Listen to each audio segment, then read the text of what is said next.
எல்லா ஊடகங்களும் இப்படி ஒரு சம்பவம் நடந்த மாதிரி இல்லாமல் நேற்று வந்து சென்னை உயர்நீதிமன்ற மதுரை கிளையில் ஒரு வழக்கு வந்து அந்த வழக்கில் தீர்ப்பு வந்து அது இந்த அளவுக்கு போயிருக்கும்போது இன்றைக்கி எந்த ஊடகங்களையுமே எங்கேயுமே ஒரு முக்கிய கவனம் பொருளாமல் ஒரு 13 பக்க செய்திகளில் ஒரு செய்தியாக வந்து ஓடி போகிற மாதிரி கொண்டு போயிருக்கும்போது இது எவ்வளோ முக்கியத்துவம் வாய்ந்தது அப்படிங்கிறக்காக நம்ம அந்த விவாதத்தை எடுத்திருக்கோம்.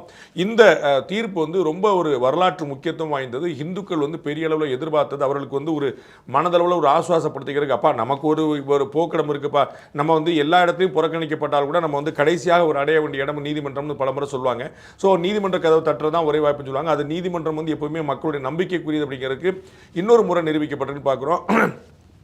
துணை முதலமைச்சர் திரு உதயநிதி ஸ்டாலின் அவர்கள் வந்து சனாதனத்தை ஒழிக்க வேண்டும், டெங்குவை போல மலேரியாவை போல அதெல்லாம் வந்து நம்ம வந்து தடுக்க முடியாது, தவிர்க்க முடியாது, அழிச்சு தான் ஆகணும், ஒழிச்சு தான் ஆகணும், நீங்கள் ரொம்ப சரியான பெயர் வச்சுருக்கீங்க, அது மாதிரி ஒழிக்கணும்னு சொல்லி சொன்னது வந்து அது சனாதனம் அப்படிங்கிறது வேறு எந்த மதத்தை பற்றிய வார்த்தையும் கிடையாது, அது வந்து ஹிந்து மதத்தை பற்றிய வார்த்தை தான். ஹிந்து மதத்தை பற்றிய சொல்வது வேறு எந்த மதமும் கிளைம் பண்ணிக்க, நாங்கள் தான் சனாதனம், வேறு எந்த மதம் கிளைம் பண்ணிக்க போதும் கிடையாது. அப்போ வந்து இந்த சனாதனத்தை பற்றி 140 கோடி மக்கள் தொகை இருக்கக்கூடிய 100 கோடி மக்களுக்கு மேலே வந்து இந்துக்கள் கூடிய இடத்துல இங்கே பேசிட்டாங்களேங்கிறதுலாம் இல்லை பிரச்சனை.